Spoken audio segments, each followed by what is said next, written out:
എല്ലാ PSC ഉദ്യോഗാർത്ഥികൾക്കും gain knowledge മിഷന്റെ ഒരു പുത്തൻ അധ്യായത്തിലേക്ക് സ്വാഗതം. അപ്പോൾ ഇന്നത്തെ ക്ലാസ്സിൽ നമ്മൾ നോക്കാൻ പോകുന്നത് മലയാളം പാഠഭാഗവുമായി ബന്ധപ്പെട്ട ഒരു കാര്യമാണ്. ഓക്കെ, മലയാളത്തിൽ നമ്മുടെ സിലബസിൽ പ്രധാനമായും 1 മാർക്കിന് സാധാരണ ചോദിക്കാറുള്ള ഒരു ഏരിയയാണ് പദശുദ്ധി എന്ന് പറയും. പദശുദ്ധി അതായത് 4 പദങ്ങൾ തരും, അതിൽ ശരിയായ പദം തിരഞ്ഞെടുക്കുക.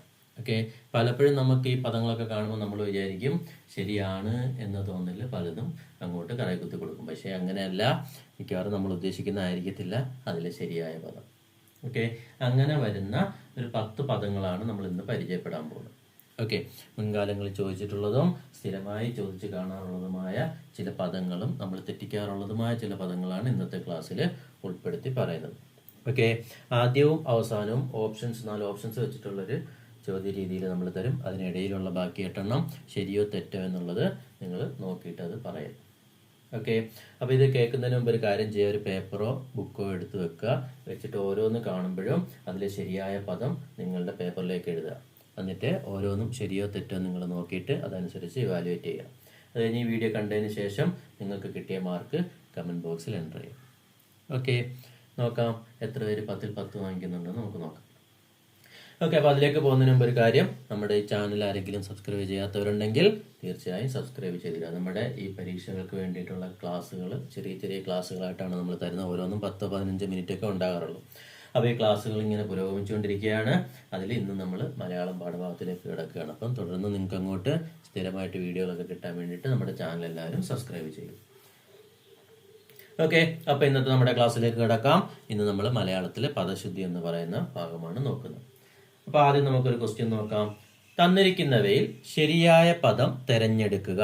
തന്നിരിക്കുന്നവയിൽ ശരിയായ പദം തിരഞ്ഞെടുക്കുക. 4 എണ്ണം തന്നിട്ടുണ്ട്. നിഘണ്ടു, നിഘണ്ടു, നിഘണ്ടു, നിഘണ്ടു, നിഘണ്ടു. കണ്ടോ, 4 നിഘണ്ടുവിൻ്റെ വാക്കുകളാണ് തന്നിരിക്കുന്നത്. ഇതിൽ ശരിയായ പദം തിരഞ്ഞെടുക്കാനാണ് ചോദ്യം. ഓക്കെ, ഇത് ചോദിച്ചിട്ടുള്ളതാണ്. ഇനി മിക്കവാറും നിഘണ്ടു സാധാരണ പരീക്ഷകളിലൊക്കെ മലയാളത്തിൽ കാണാറുള്ളതാണ്. ഓക്കെ, അപ്പോൾ ഇതിൽ ഏതായിരിക്കും ശരിയായിട്ടുള്ളത്? ശരിയായ പദം ഏതായിരിക്കും? നിഘണ്ടുവിൻ്റെ ശരിയായ മലയാള പദം ഏതായിരിക്കും? ഇതിനകത്ത് A ആണോ, B ആണോ, C ആണോ, D ആണോ? ശരി ഉത്തരം ഓപ്ഷൻ D ആണ്. ഖ, നിഘണ്ടു, അഖായാണ് ഓപ്ഷൻ D ആയിട്ട് വരുന്നത്. ഓക്കെ, അപ്പോൾ ഇനി ഞാൻ എന്താ വെച്ചാൽ കുറച്ച് പദങ്ങൾ തരാം. ഇനിയുള്ള കുറച്ച് ക്വസ്റ്റ്യൻസ് ഞാൻ ഓരോ വാക്കുകളായിട്ട് അതിൽ തരും. അതെന്താ നിങ്ങൾ ശരിയാണോ തെറ്റാണോ എന്ന് പറയാം. ഓക്കെ, നമ്മുടെ അടുത്ത വാക്ക് നോക്കാം. വൃശ്ചികം. ഇത് ശരിയോ തെറ്റോ? വൃശ്ചികം, ഇത് ശരിയാണോ തെറ്റാണോ? നോക്കി, ഒരു 5 സെക്കൻഡ് സമയം. പെട്ടെന്ന് നിങ്ങളെ പേപ്പറിലോട്ടൊന്ന് കുറിച്ചേ. വൃശ്ചികം ശരിയോ തെറ്റോ നോക്കാം. ഇവിടെ തന്നിരിക്കുന്ന വൃശ്ചികം എന്ന പദം ശരിയാണ്. വൃശ്ചികം ശരിയാണ്. വൃശ്ചികം ശരിയാണ്.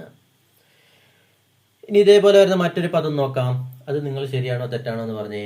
യാദൃശ്ചികം ശരിയോ തെറ്റോ? യാദൃശ്ചികം ശരിയോ തെറ്റോ? നോക്കിയേ, യാദൃശ്ചികം ശരിയോ തെറ്റോ? നോട്ട് ചെയ്തോ?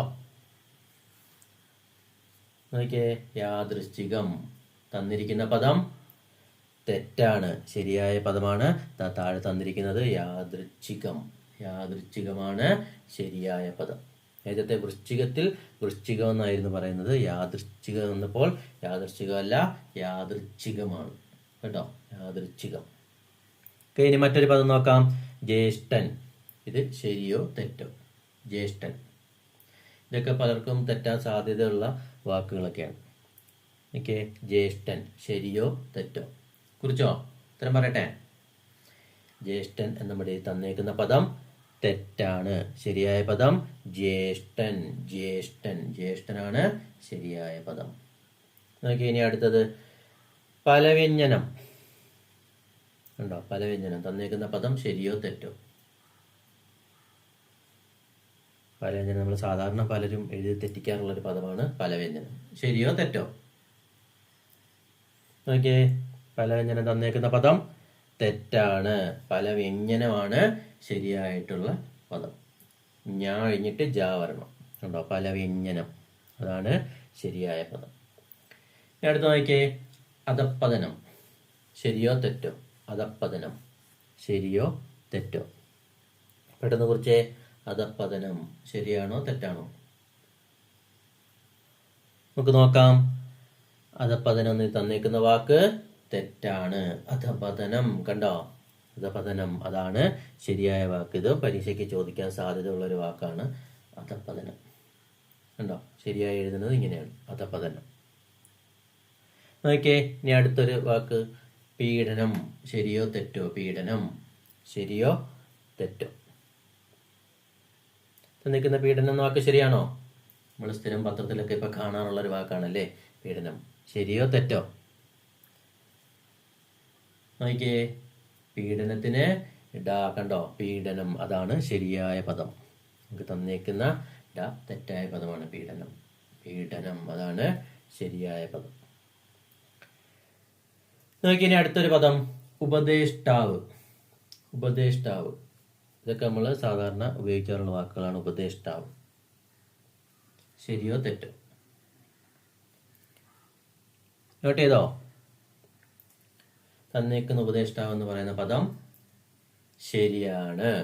ശരിയാണ്, ഉപദേഷ്ടാവ് ശരിയാണ്. ഇനി അടുത്തൊരു പദം നോക്കിയേ, അടപ്രഥമൻ. അല്ലേ, നമുക്ക് എല്ലാവർക്കും ഒരുപാട് ഇഷ്ടമുള്ള സാധനം അടപ്രഥമൻ. നോക്കിയേ, തന്നേക്കുന്ന പദം ശരിയോ തെറ്റോ? അടപ്രഥമൻ ശരിയോ തെറ്റോ? കുറിച്ചോ? കുറിച്ച് കഴിഞ്ഞോ? ഉത്തരം പറയട്ടെ. ശരിയാണോ തെറ്റാണോ? അടപ്രഥമൻ തന്നേക്കുന്ന വാക്ക് തെറ്റാണ്. ശരിയായത് അടപ്രഥമൻ. അടപ്രഥമനാണ് ശരിയായ പദം. ഓക്കെ, ഇനി ഞാനിപ്പോൾ ഈ തന്നേക്കുന്ന പദങ്ങളിൽ നിന്ന് ഒരു 4 സെലക്ട് ചെയ്തിട്ട് ചോദിക്കാതെ നിങ്ങൾ ശരിയാണോ തെറ്റാണോ എന്ന് പറയാം. അതിൽ ശരിയായ പദം നിങ്ങൾ തിരഞ്ഞെടുക്കുക. ഓക്കെ, തന്നിരിക്കുന്നതിൽ ശരിയായ പദം തിരഞ്ഞെടുക്കുക. എ വൃശ്ചികം, പലവ്യഞ്ജനം, അധപതനം, യാദൃശ്ചികം. ഇതിൽ ഏതാണ് ശരിയായ പദം? ഓക്കെ, നമ്മളിപ്പോൾ പഠിച്ച വാക്കുകളാണ് ഈ 4.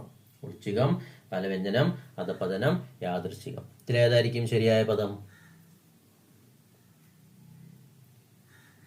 ഏതായിരിക്കും ശരിയായ പദം?